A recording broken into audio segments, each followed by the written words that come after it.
They thought I was dead. They thought they could push me into the ocean and drown me along with their lies. But when they came home celebrating my death, I was waiting for them. My name is Margaret. I'm a mother, a widow, and once upon a time, I was the woman who built a billion-dollar company from nothing but hard work and sleepless nights. Today, I'm going to tell you how my own daughter-in-law tried to murder me for it. Before I begin, don't forget to like, share, and subscribe, and stay with me till the very end, because what happened next will shock you to your core. They say money can't buy happiness, but it can certainly buy people's masks. For most of my life, I believed I had everything: a loving son, a beautiful home, and a family anyone would envy. I worked every day of my youth building a company from scratch, and when it finally succeeded, I handed it over to my son, Daniel. I thought that was love. I thought that was trust. But I was wrong, so terribly wrong. Daniel had always been my pride. The kind of man who made a mother's heart swell. Kind. Intelligent. Charming. And when he brought home Olivia, my daughter-in-law, I thought, finally, he's found his match. She was poised, graceful, and spoke with that quiet confidence that made you listen. The moment she called me Mom, I felt my heart melt. But over time, something about her smile began to change. It wasn't the warmth that faded, it was the sincerity. A little colder. A little more calculated. As if she were studying me. One afternoon, while I was in the living room sorting through some old documents, I overheard Olivia talking to someone on the phone. "Don't worry, I'll make sure the accounts are in our names soon. She trusts me completely." Her voice froze me. The way she said our names. But when I stepped into the room, she smiled, like nothing had happened. "Oh, Mom. I was just talking to a travel agent about your birthday cruise." I wanted to believe her. And maybe I chose to believe her. Because mothers, we always see the best in the people we love.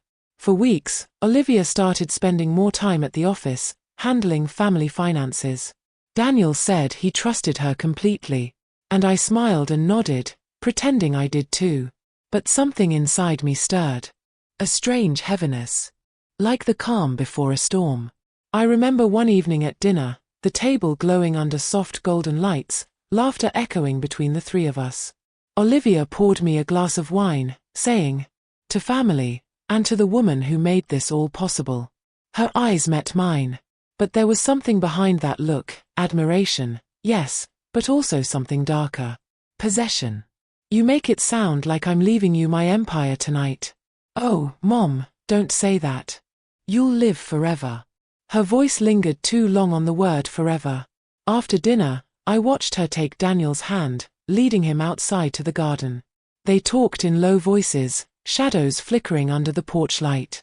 When I called out, they both turned, startled, like children caught stealing cookies. "What's going on out here?" "Nothing, Mom.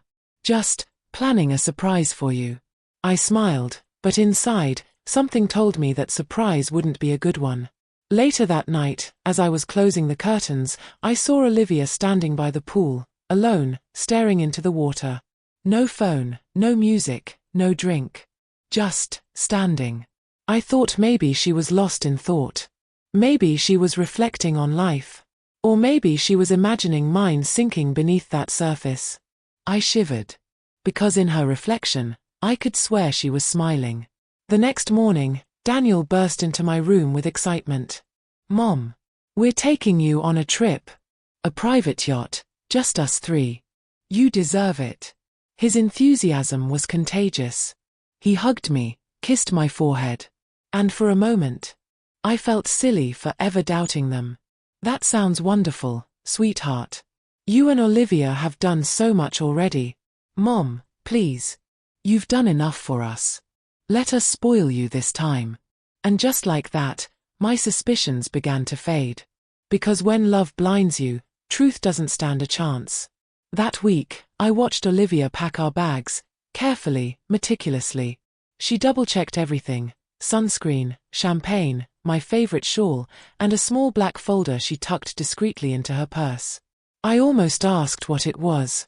But she looked up, meeting my gaze, and said with that silky voice, "Just travel documents, Mom." I smiled, pretending to believe her again. The night before the trip, I sat on the balcony, the city lights twinkling below, and thought about how lucky I was. My son was happy. My family was close. And tomorrow, we'd sail into peace. But peace was never part of their plan. If I had listened to my gut that night, if I had followed that faint whisper of warning in my chest, maybe I wouldn't have boarded that yacht. If only I had known that smile would be the last one I'd ever see from her, before she tried to end my life. The morning sun shimmered on the ocean like liquid gold when we boarded the yacht. Olivia looked breathtaking in her white summer dress, Daniel in his navy blazer. They looked like a picture-perfect couple. And me. I was just a mother, proud, content, thinking this trip was our chance to reconnect as a family. I didn't know that beneath those calm waves, danger was already waiting. From the very first hour, something felt off. Olivia was overly attentive, smiling too much, complimenting every little thing I said. She poured my drinks before I even asked, brushed imaginary dust from my shoulder, and laughed at jokes that weren't funny. It was the kind of kindness that felt rehearsed. "Mom, relax," she said sweetly, handing me a glass of chilled lemonade. "You've been working so hard. This weekend is all about you." Her words were honey, but her eyes, they didn't match. There was calculation there. Like someone studying their opponent before making a move. I brushed it off. Maybe I was overthinking. After all, she had organized this whole trip as a surprise. Surely, that meant she cared. Daniel stood at the bow, wind in his hair, smiling like the boy I used to rock to sleep. I felt my heart swell with love. For a moment, I thought, maybe I was wrong about Olivia. Maybe she truly loved him. But then, a call came through on my phone. A message from my financial advisor. It said, "We've noticed unusual activity in your offshore account. Please confirm if these transfers are authorized." My stomach dropped. I turned to ask Daniel about it, but Olivia was faster. She snatched the phone from my hand, laughing lightly. "Oh, Mom, don't worry. I told them about the new joint accounts Daniel set up. It's all just paperwork confusion." She handed the phone back, unlocked. But when I looked down, the message was gone.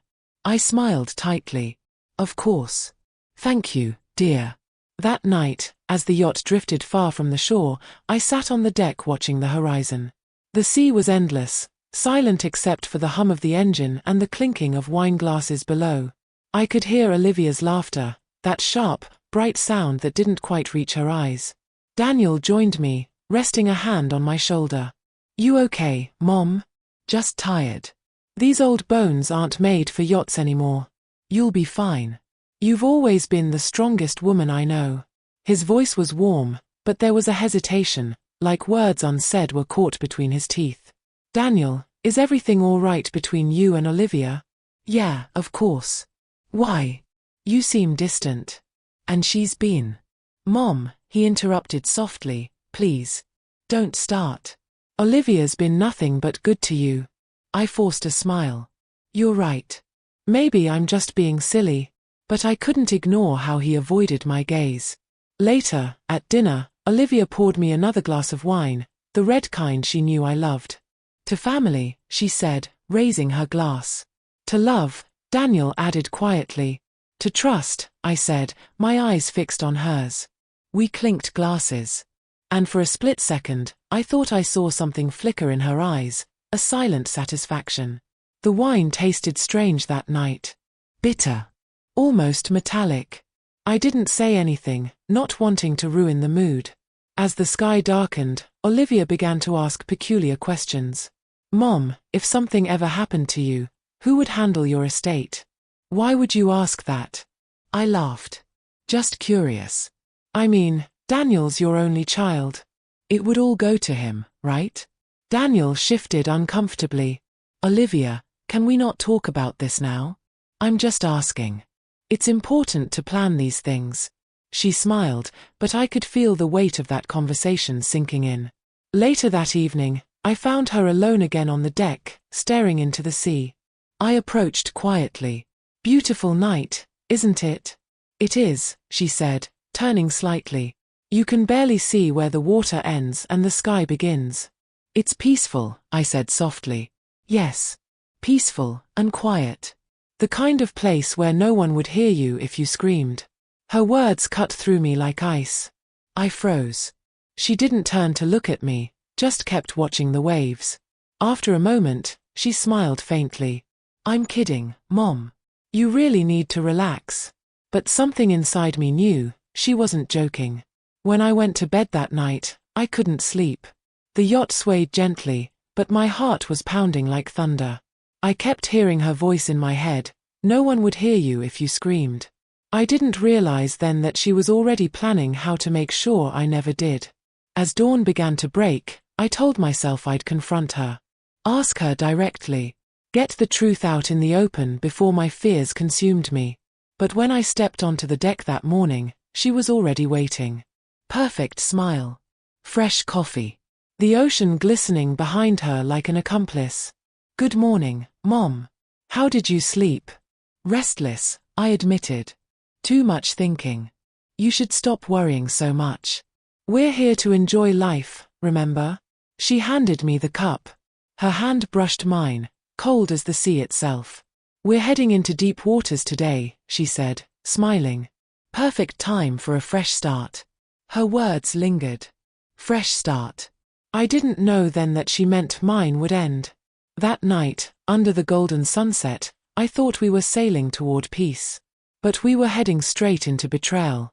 The next evening, the ocean was calm, almost too calm. The sun melted into the horizon like molten gold, and the sky blushed in shades of crimson and violet. It was the kind of beauty that could make you forget danger existed at all. Olivia called out from the deck. Dinner's ready. Come up, Mom. Her voice sounded sweet, but there was something rehearsed in its melody. I smoothed my dress, forcing a smile as I climbed up, the scent of grilled seafood and rich wine filling the air. The table was beautifully set, candles flickering, crystal glasses shimmering under the fading light. It looked like something out of a dream that was about to turn into a nightmare. You've outdone yourself, I told her. Anything for you, she replied smoothly. After all, you've done so much for us. Daniel sat quietly at the far end of the table, eyes down, shoulders tense. He barely spoke during dinner. It was as if every word stuck in his throat. Olivia kept filling my glass. Every time I took a sip, she smiled, that same flawless, practiced smile that never reached her eyes. To family, she said suddenly, raising her glass. To new beginnings, Daniel murmured. To love and loyalty, I said softly, trying to hold on to the illusion. We clinked glasses. But when I brought the rim of my glass to my lips, something inside me hesitated. The scent was different, faintly metallic, unfamiliar. Still, I took a sip. The taste was off. Bitter. Wrong. I placed the glass down carefully, pretending not to notice. Is everything all right, Mom? Olivia asked, her tone light, teasing. Yes, dear. Just a little too sweet tonight. Oh, really? She laughed. I'll remember that next time. Her laughter echoed across the water, sharp and hollow. As the night went on, she began telling stories about her childhood, her dreams, her love for Daniel. But every tale had one thing in common: she was always the victim, and everyone else the villain. I watched her closely. How her hands gestured gracefully, how her smile shifted effortlessly from charm to pity. It was a performance, and she was the star. At one point, Daniel tried to speak. Olivia, maybe we should. Sure, she cut him off, placing a finger on his lips. Let's not ruin the moment. He fell silent. And in that silence, I heard everything. Fear. Guilt. Shame. When dessert was served, Olivia stood up with her glass again. Let's make one more toast, she said brightly. To second chances, and to letting go of the past. She turned to me, her eyes glinting in the candlelight. Mom, you've built such a beautiful empire. You've given Daniel and me everything we could ever dream of. But don't you ever get tired? Don't you ever want to rest? Her words made my stomach tighten. Rest. I repeated slowly.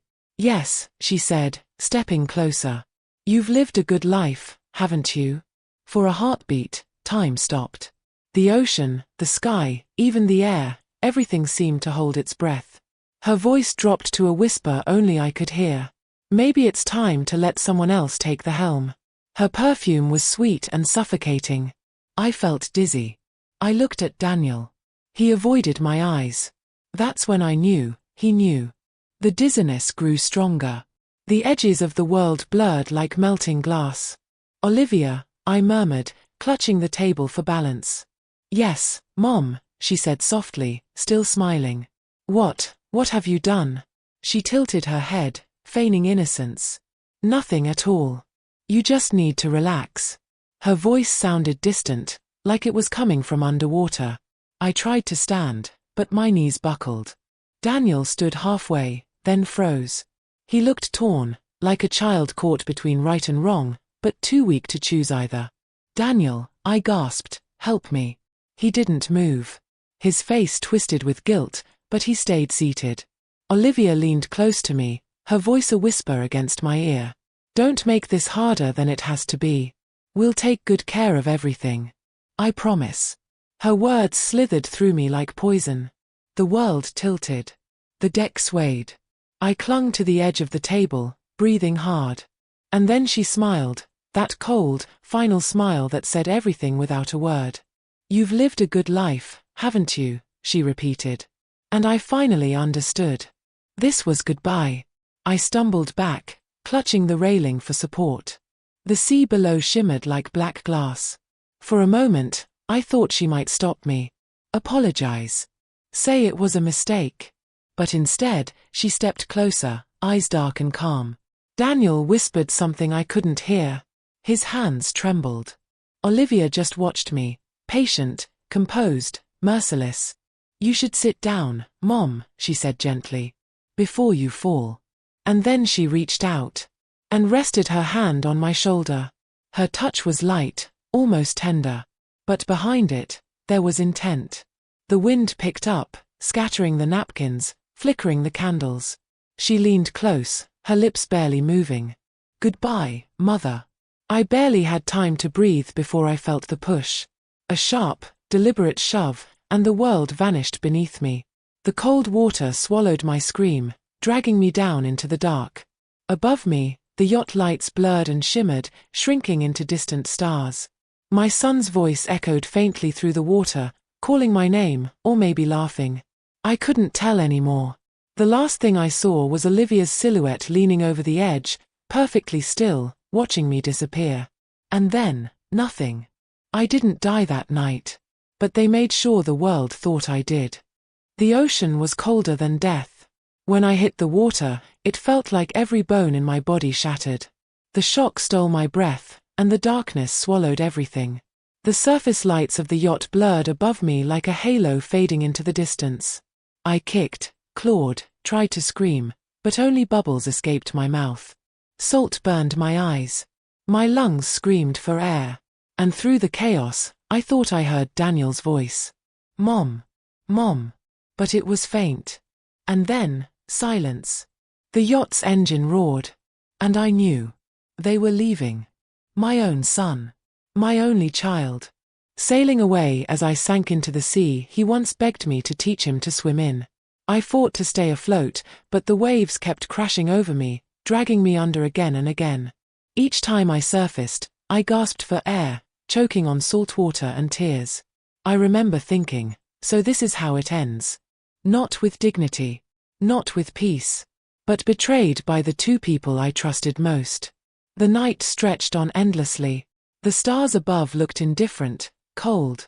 I don't know how long I drifted. Minutes, hours, time lost all meaning. When exhaustion finally won, I closed my eyes.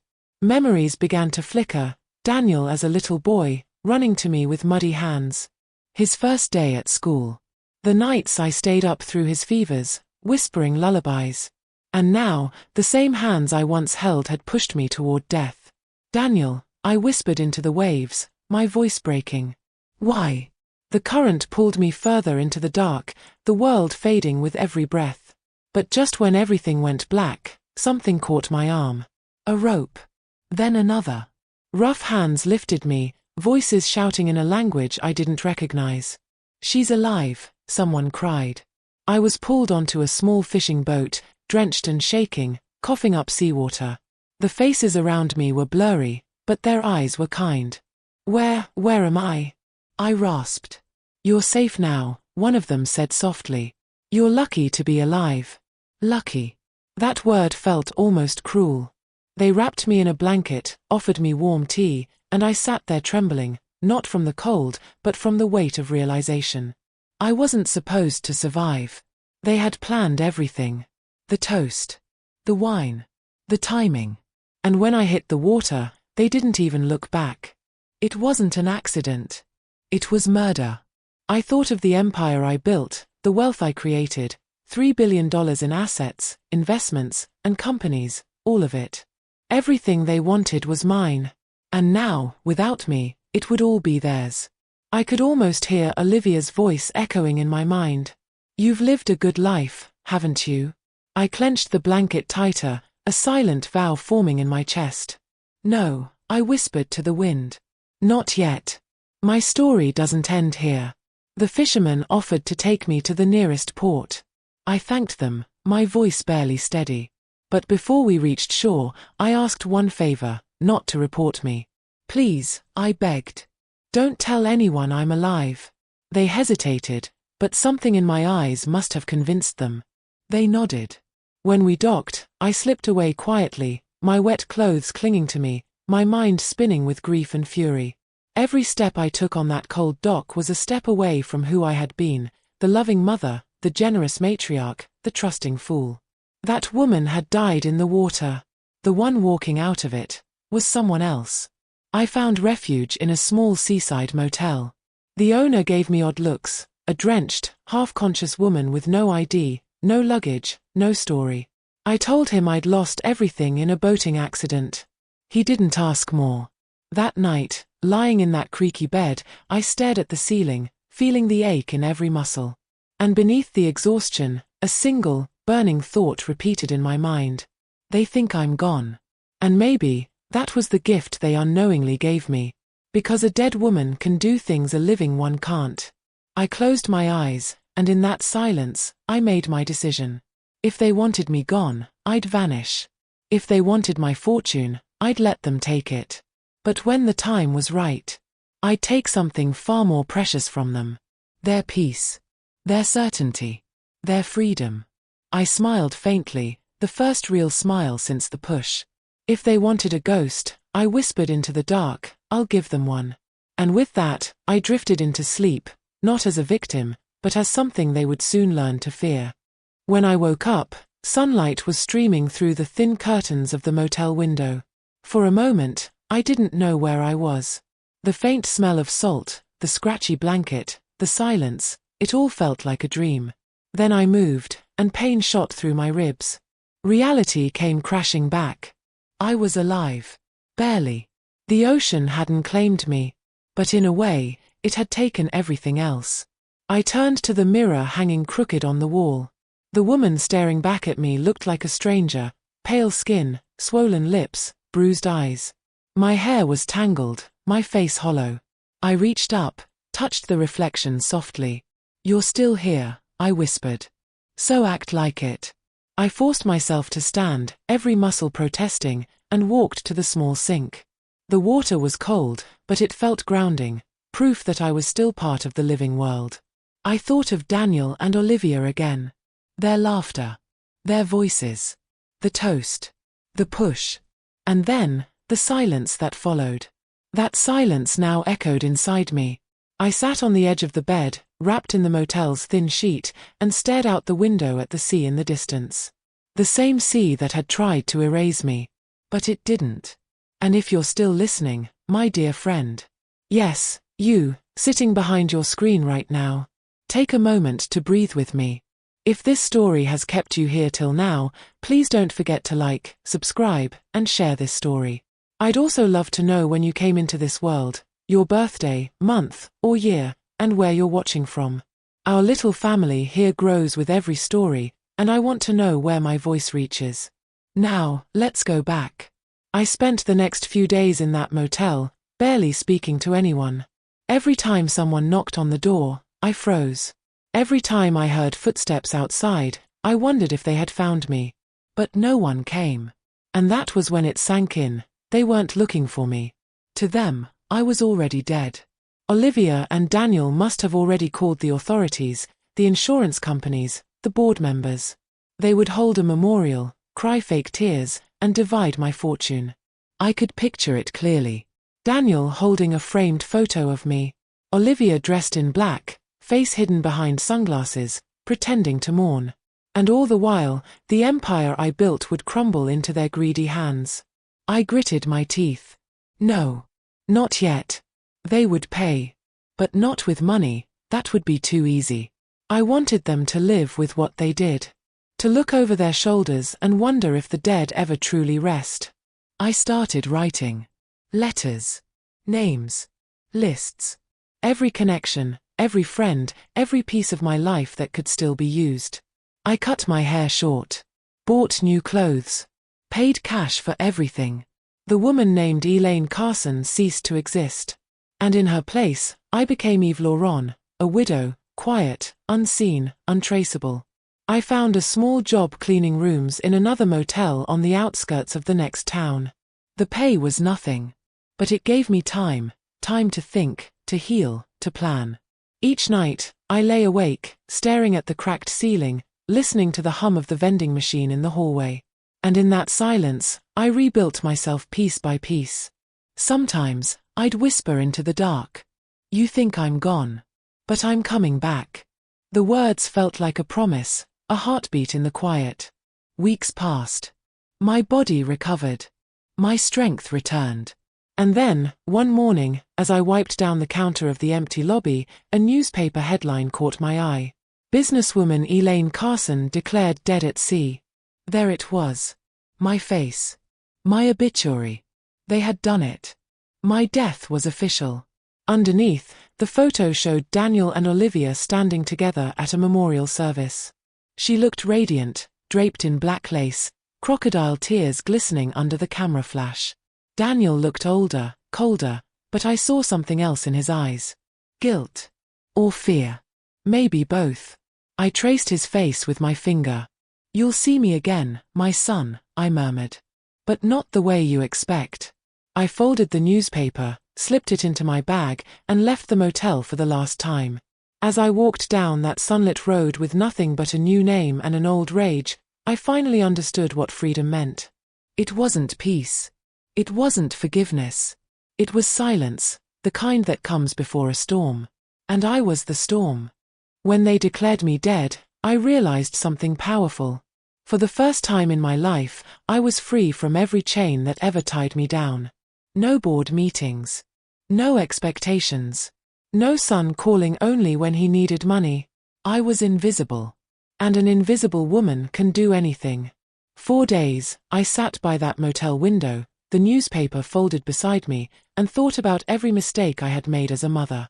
How I gave Daniel everything, too much. How I overlooked Olivia's manipulative smiles, her sweet tone that always hid sharp intentions. She's good for me, Mom, Daniel once told me. She's ambitious, like you. Ambitious. Yes, she was ambitious enough to kill for it. I started my plan with the only thing I had left, my mind. I still remembered every detail about my company. The passwords, the people, the weaknesses. And one thing my son never knew, I had hidden reserves, accounts under different trusts, ones only I could access. 3 billion was what they thought they could take from me. But the truth, that was only the surface. I began visiting internet cafes, moving from town to town, always in disguise. A new wig. Glasses. Plain clothes. No one looked twice. Through an encrypted line, I accessed one of my dormant accounts, and there it was. Enough to build my second life. Enough to fund my return. That night, as I stared at the screen's dim glow, my reflection stared back, tired but alive. Let's begin, I whispered. First, I hired a private investigator, anonymously. I told him I was a journalist writing about high-profile fraud cases. He didn't know he was digging into my own family. Within 2 weeks, I had every detail of their lives. Daniel had taken over my position at the company, of course. Olivia had become his partner in every sense. They'd even moved into my house. My home. The woman who once smiled and called me Mom now walked through my hallways, wearing my clothes, entertaining my friends. I clenched the paper so tightly that my knuckles turned white. But revenge, I reminded myself, isn't rage. It's patience. So I waited. Watched. Listened. Every transaction they made, every lie they told, every mask they wore, I collected it all. I wasn't the weak woman they threw overboard. That woman died that night. The one watching now was something else. Then, one morning, I saw a photo online that nearly made my blood boil. Olivia, standing beside Daniel, cutting the ribbon of a new luxury resort. The same resort I had been planning before they killed me. She was smiling wide, her diamond necklace catching the light. The caption read, "Carson Group expands with new marina resort, a tribute to the late Elaine Carson." A tribute. To me. I laughed. A hollow, bitter laugh that filled the small motel room. "You want to build your empire on my grave? Fine," I said softly. "Let's see how well it stands when the dead return." I began contacting people I could still trust, discreetly. Not friends. Not family.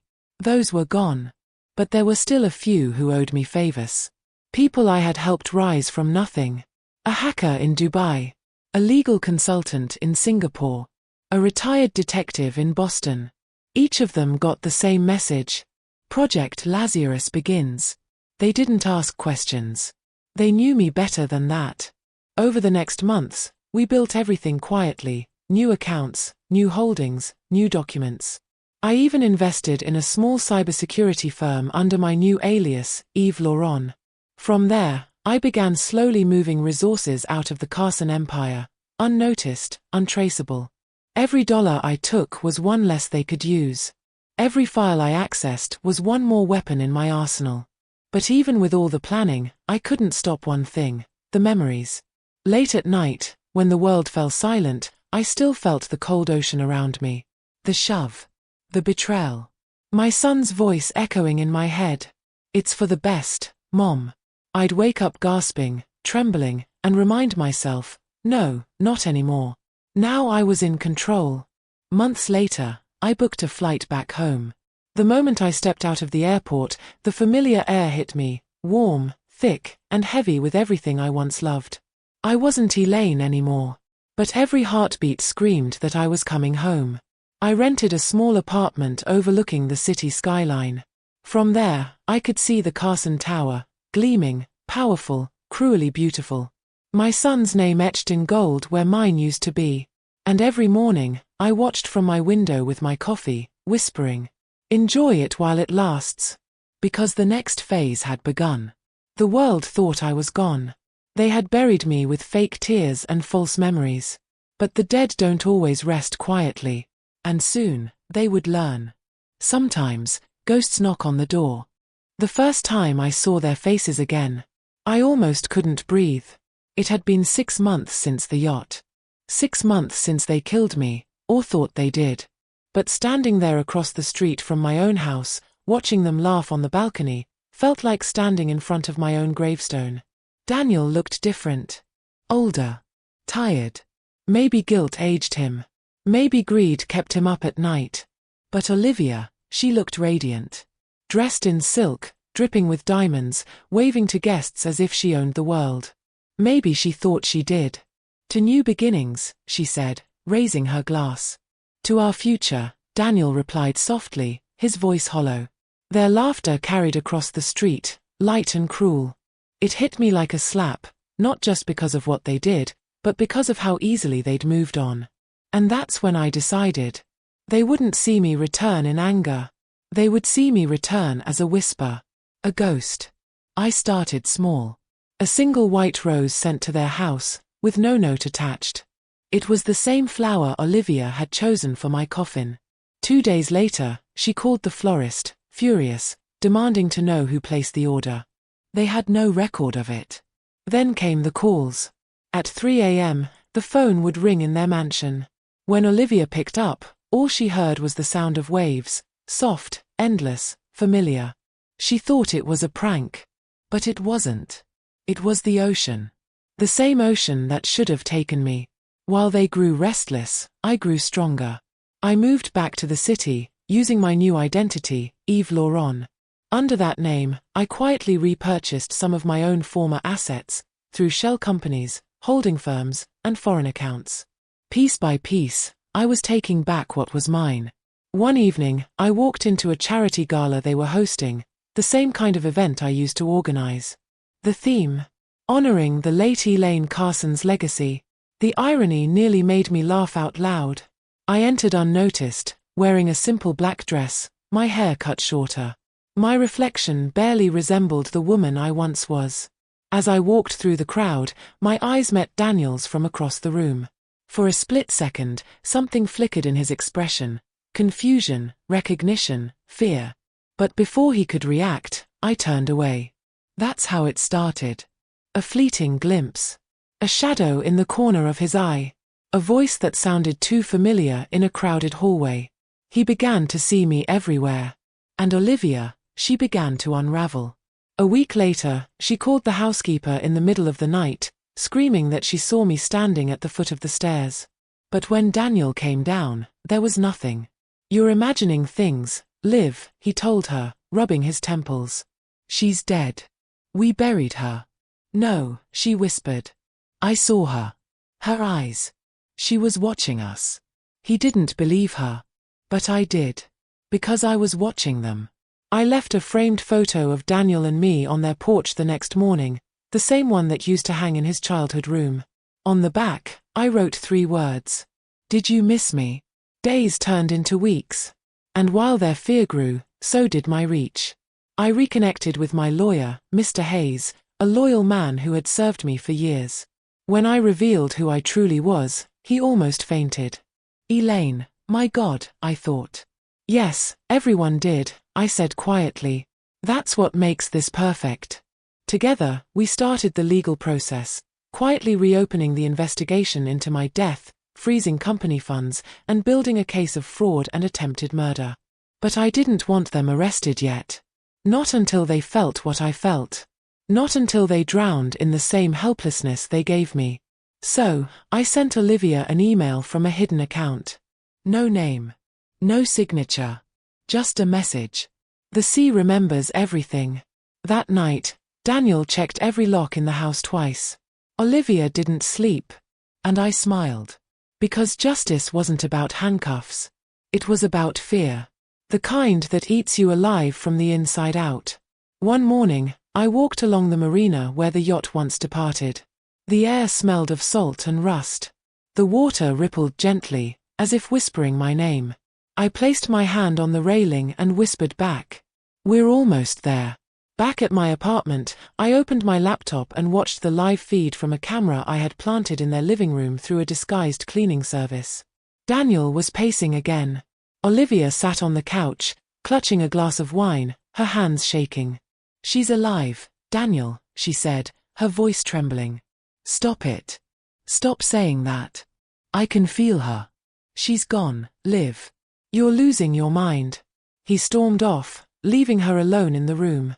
A moment later, she turned to the window, and for just a second, she froze. Because standing on the opposite sidewalk, under the streetlight, was me.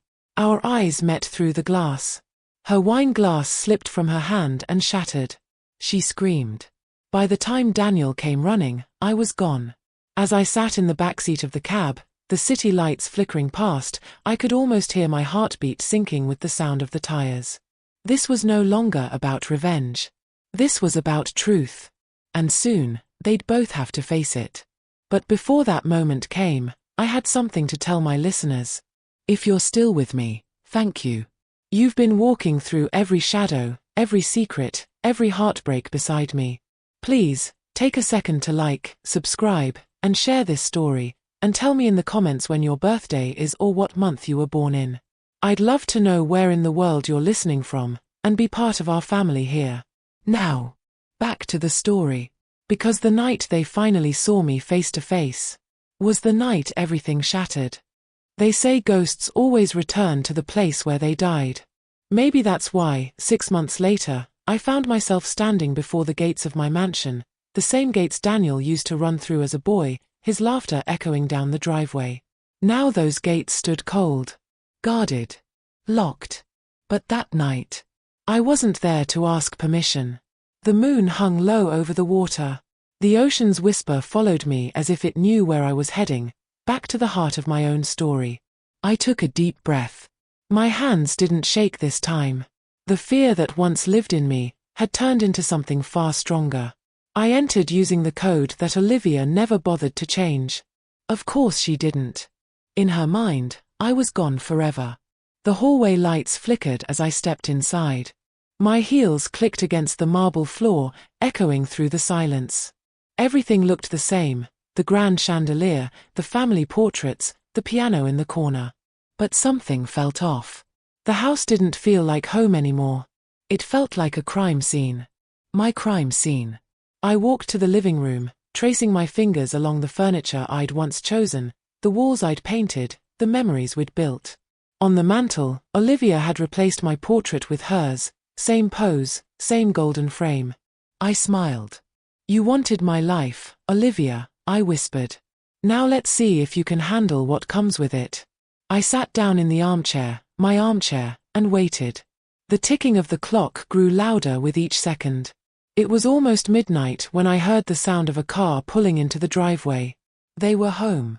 The front door opened. Laughter spilled in first, forced, hollow laughter that tried to cover guilt. "That dinner was amazing," Olivia said, her voice bright. "Yeah," Daniel replied. "You needed it. You've been on edge all week." "Wouldn't you be?" she snapped softly. "The emails, the flowers, the calls. Enough, Liv. She's dead. You're letting your paranoia." His words cut off. Because the lights flickered. Once. Twice. Then stayed dim. Olivia sighed. "Great. The power again." They stepped into the living room. And there I was, sitting in the shadows, perfectly still. At first, Daniel froze. His eyes widened. His lips parted, but no sound came out. Olivia frowned, following his gaze. "Daniel, what?" Then she saw me. Her scream sliced through the room. She stumbled backward, clutching Daniel's arm. What is that?" she whispered. "What is that?" I stood up slowly, the soft rustle of my dress the only sound between us. "Is that how you greet your mother, Daniel?" I asked softly. My voice was calm, almost gentle. But in that silence, it was the most terrifying sound in the world. Daniel's face went pale. His knees weakened. "Mom. No. No, you're not real," Olivia stammered, trembling. "You're dead." I stepped forward into the dim light. "Dead?" I tilted my head slightly. "Oh, darling, you should know by now. The dead don't rest easy when murderers roam free." Daniel's breathing grew fast and shallow. His hands trembled as he whispered. How? We saw. You saw what you wanted to see," I said. "A body the ocean carried away. A coffin filled with emptiness. And a will signed under your names." I paused, staring directly into Olivia's eyes. "Tell me, Olivia, how does it feel to live in a house built on betrayal?" Her lips quivered. "You're insane. You're not real." "Maybe," I said quietly. "But then why are you shaking?" For a moment, none of us spoke. Only the faint hum of the ocean outside filled the air. Daniel looked like he might collapse. "I didn't want this," he muttered. "It was her idea. She said you'd never give us the money." "Stop talking," Olivia snapped. I smiled. "You see, even now, she controls you." I walked toward the grand piano and tapped one of the keys, the same tune I used to play when Daniel was little. "Do you remember this song, my son?" He looked down. "I remember." "Good. Then remember this, too. Greed is a fire. You feed it, and it consumes everything, even the people you once loved." I turned toward the staircase, where the security cameras blinked silently. "I've been watching. You know, I said. Every deal. Every lie. Every offshore transfer. Every moment you thought no one saw. Olivia's eyes darted toward the hidden camera above the door. What do you want from us? Nothing, I said simply. Everything you stole has already been reclaimed. Her voice rose, desperate now. You can't prove anything. You're supposed to be dead. Oh, I'm very much alive, I said, stepping closer. And I've already sent everything to the authorities. Daniel broke down then, hands covering his face, sobbing quietly. Mom. I'm sorry. I didn't know she'd go that far. I thought we were just going to pressure you. I looked at him for a long moment, the boy I raised, the man he became. There was pain in my heart, but no pity. And what about when I screamed? I asked softly. When the waves pulled me down, did you think of me then? He didn't answer. I didn't mean. Yes, you did, I said sharply. You meant to choose her. And you did. Olivia suddenly lunged forward, screaming. You think you've won? You think anyone will believe a ghost story? I didn't flinch. I held up a small black recorder, its red light blinking. They won't need to believe. They'll hear you. I pressed play. Her own voice filled the room. She's lived a good life, hasn't she? Laughter. After tomorrow, that money's ours. Her face drained of color. In the distance, faintly, we heard the sound of sirens. They're coming for you, I said calmly. For both of you. As Daniel sank to his knees, Olivia screamed. You ruined us. No, I whispered. You ruined yourselves. The police lights flickered through the windows, washing the room in red and blue. I turned toward the door, my voice steady. It's over. But as I walked away, I stopped by the photo on the wall, the one Olivia had replaced me with. I took it down gently and placed it face down on the table. You can steal someone's portrait, I said softly, but not their soul. I walked out as the sirens grew louder. Behind me, the sound of doors breaking, officers shouting, and two lives collapsing under the weight of their own sins. That night, I didn't cry. I didn't smile either. I just looked up at the stars and whispered, it's done. But deep down, I knew, it wasn't justice that brought me peace. It was survival. The kind that rises from the ashes of betrayal. The mansion felt alive that night, though only with tension. I had waited, silent, watching from the shadows, letting fear seep into their bones before making my move. The chandeliers glittered above, throwing fractured light across the marble floor, a reminder of the life I once had, the empire I had built, and the people who thought they could take it all. Daniel and Olivia hadn't expected me to move so quickly. They didn't even notice the papers, the evidence, or the small black recorder I had tucked under my coat. They were too busy with themselves, too blind in their greed, too arrogant in their triumph. They walked into the grand living room, talking quietly, their voices trembling even though neither would admit it. I told you, Liv, Daniel muttered, pacing. Something's wrong. She shouldn't be. Stop it, Olivia hissed, pulling her shoulders back, her voice quivering. We've won. We're untouchable. She's gone forever. I stepped out of the shadows, slow, deliberate, letting the floor creak just enough to catch their attention. Daniel froze first. His mouth opened, but no words came. Olivia's eyes widened, her breath catching in her throat. You, Daniel whispered. Mom. Alive, I said softly. Very much alive. Their laughter, which had once filled this house so carelessly, vanished. Only the sound of our breathing remained. I let a pause stretch between us, long enough for them to realize the truth. I let Daniel take in the bruises, the changed face, the silent power in my eyes. I let Olivia feel the weight of every wrong choice she had made. I placed the recorder on the table and pressed play. Her voice filled the room. She's lived a good life, hasn't she? After tomorrow, that money's ours. Olivia's lips quivered. Daniel's hands shook. Neither could look away. Every word, I whispered, stepping closer. Every lie, every plan, recorded. You can't, Olivia stammered, backing away. I shook my head slowly. Oh, I can. And I will. The authorities are already on their way. But before that, I wanted to give you this moment. Daniel's knees buckled. He sank to the floor, his head in his hands. Mom. I didn't mean. Yes, you did, I interrupted sharply. Yes, you meant every betrayal. And yes, you helped her. You chose greed over family. Olivia screamed, stepping forward, a desperate attempt at aggression. You think you've won? You're just a ghost. No one will believe you. I didn't flinch. I only tilted my head. Perhaps, I said softly, but that's not why I came back. I didn't need anyone to believe me. I needed you to know the truth. Every shadow, every lie, every choice you made, it's all in my hands now. Daniel looked up, his face pale and wet with tears. Mom, forgive me. I didn't know what she'd do. Forgive. I whispered, the words tasting like fire. Forgiveness is for the living, Daniel. But you're learning what it feels like to drown in guilt while still breathing. He shrank back as I reached the table and held up another file, financial records, falsified wills, emails, messages, everything that proved their crimes. See this? I said, letting my finger trace a line on the paper. All of it. Every transaction. Every attempt to steal from me, to erase me. It ends tonight. Olivia's voice cracked. We can fix it. Please, we can. No, I said firmly. You can't fix this. You chose your path. You can beg, scream, cry, but it won't change what you did.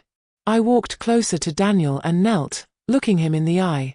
Do you remember that day on the yacht? That smile you both wore right before the push? He swallowed hard, his throat tight. Yes. I didn't. You did, I whispered. And the ocean nearly swallowed me. I clawed my way back, Daniel. Not for revenge, but so you could see me, so you could face what you did. I straightened and turned toward Olivia. Her face twisted in panic and disbelief. We thought. Yes, you thought I was dead, I said softly. And in a way, I let you. So you could grow bold. So you could step into your arrogance. And now, you see what happens to arrogance built on lies. The front doorbell rang. Sirens wailed faintly in the distance. Daniel looked up at me, panic in his eyes. They're coming. Yes, I said, letting the words linger. But the real reckoning isn't outside. It's right here. In this room. In your eyes. In the knowledge that everything you built came from betrayal. Olivia's hands shook, clutching the edge of the sofa. Her knees trembled. I didn't. No one cares, I said softly. No one cares but you. And that is the curse of greed. I stepped back, letting the silence grow heavy, suffocating. The mansion that had once been my home now felt like a cage for the guilty. And the only one who had the key was me. I turned and looked toward the grand staircase, the dim lights flickering across the marble. By the time they reach this house, I whispered to myself, you will see me as you should have seen me all along, alive. Watching. Waiting. I left the room slowly, every step measured, letting the fear sink in. They wouldn't move. They couldn't. The weight of what they'd done, and the knowledge that I had survived, kept them frozen. And as the sirens grew louder, I paused at the door, one hand on the handle. Remember this moment, I said quietly. Because the night you thought I was gone, was the night your world began to unravel. I stepped out into the shadows, leaving them in the cold, dark truth of their own making. The mansion was silent again, except for the echo of their trembling breaths. And that night, I knew it was only the beginning. By the time the authorities arrived, the mansion had grown still. The grand doors opened, blue and red lights spilling across the marble floors, reflecting in every gilded surface, every portrait that had once celebrated my life. Daniel and Olivia had nowhere to hide. Nowhere to lie. The weight of every stolen dollar, every falsified document, every cruel plan pressed down on them. I watched from the shadows, calm, measured, unshaken. They had seen the ghost of their worst fears. Now they would see the law. The officers moved quickly. Daniel's knees buckled as two men gently but firmly guided him toward the waiting squad car. He looked back at me, eyes wide, lips trembling. "Mom. I'm sorry," he whispered. "Sorry isn't enough, Daniel," I said softly, my voice steady but filled with all the years of hurt. "You chose her. You chose greed. And you chose to forget me." Olivia screamed, struggling, clawing at her designer dress, trying to maintain control, trying to manipulate the scene as she always had. "You think this proves anything? You can't destroy me," she shouted. "Destroy you?" I said, stepping closer. "Oh, darling. I didn't destroy you. You destroyed yourselves." I let the officers lead her toward the car. She turned her gaze to me, eyes wild, trying to find any hint of weakness, any crack in my armor. But there was none. "You'll regret this," she spat. "Regret?" I whispered. "I already survived your betrayal. Everything after that is just consequences." Daniel glanced at me one last time before they both were placed in the back of the squad cars. His shoulders shook. He didn't speak. The son who once laughed, who once called me Mom with love, was gone, replaced by guilt, fear, and the weight of his choices. Once the cars drove away, silence fell across the mansion. I stood in the middle of the grand hall, the echoes of my footsteps filling the space. It was mine again, not because of law or money, but because I had endured. I had survived. I walked to the staircase, remembering the day they pushed me off the yacht, remembering the ocean swallowing me whole. And yet, I had risen. "You wanted my fortune," I whispered, voice low and steady. "But I found something far more valuable, my peace." I moved through the house, touching the walls as if to absorb the memories, the triumph, the loss, and the survival. Every piece of furniture, every painting, every book reminded me of how close I had come to losing everything, and how carefully I had returned to reclaim it all. I paused in the living room, looking out the window at the quiet street below. The city lights reflected in the glass, but the world felt calm. The storm had passed. Yet, even in that calm, I knew the echo of betrayal never truly disappears. It lingers, a shadow, a reminder of the choices we make, the trust we give, and the lessons we fail to learn. I sat down on the armchair that had once been mine, the first time in months I allowed myself to truly breathe. For Daniel, for Olivia, the lesson had been brutal. For me, it was quiet, steady, enduring. I closed my eyes and reflected. All the plans, all the schemes, all the fear and patience, it wasn't revenge that gave me strength. It was survival. It was knowing that even when the ones you love betray you, you can rise again. And yet, the mansion still held echoes of the past. The creak of a floorboard. The rustle of curtains in the evening wind. A memory here, a shadow there. I smiled faintly. "They may have lost their freedom, but I will never lose mine," I whispered. I reached into my pocket and pulled out the small recorder, listening once more to the evidence I had collected. Every lie. Every betrayal. Every single moment captured. Justice had arrived. Not only through the law, but through truth. And as I sat in the quiet, I allowed myself to feel it, the calm, the strength, the realization that no one, not even the ones who once tried to kill me, could take this from me. I rose and walked toward the grand window overlooking the city. "You wanted my money," I whispered softly, more to the wind than to anyone else. "But what you couldn't touch, what you never could, was my strength. My courage. My survival." The sirens faded into the distance, leaving only the soft hum of life continuing outside. For the first time in months, I smiled without bitterness. I had been pushed overboard. I had been written off, forgotten, and betrayed. But I had returned. And I had risen, stronger than ever. Yet, even in this triumph, I knew the story wasn't fully over. Because every betrayal leaves a mark. And every mark carries a memory. I leaned against the window, looking at the dark street below, letting the quiet settle around me. And in the distance, I heard a faint echo, not of sirens, not of laughter, not of cries. A whisper. A reminder that survival is not the end. It is the beginning of a new life, a life forged from pain, strengthened by endurance, and defined by resilience. "And this," I whispered, turning back into the room is only the start of my peace. The mansion was finally quiet. No footsteps, no whispered lies, no creaking floorboards betraying guilty hearts. Only the soft hum of life outside and the echoes of what had happened, the truth, the betrayal, and my survival. I sat in my old armchair, the one I had returned to, my hands folded over my lap. 4 months, I had planned, endured, and waited. Now, finally, I could reflect. I thought of Daniel first. The boy I raised, who became a man blinded by greed, who followed the wrong path because he couldn't see past desire. I don't hate you, I whispered to the empty room. But I can never forget. And Olivia, the woman whose charm masked cruelty, whose ambition drove her to the ocean that nearly swallowed me whole. She wanted everything, I said softly. But in the end, she lost herself. She could take my fortune, but she could never touch my spirit. It was strange, the way life unfolds. The people you love most can hurt you in ways you never imagined.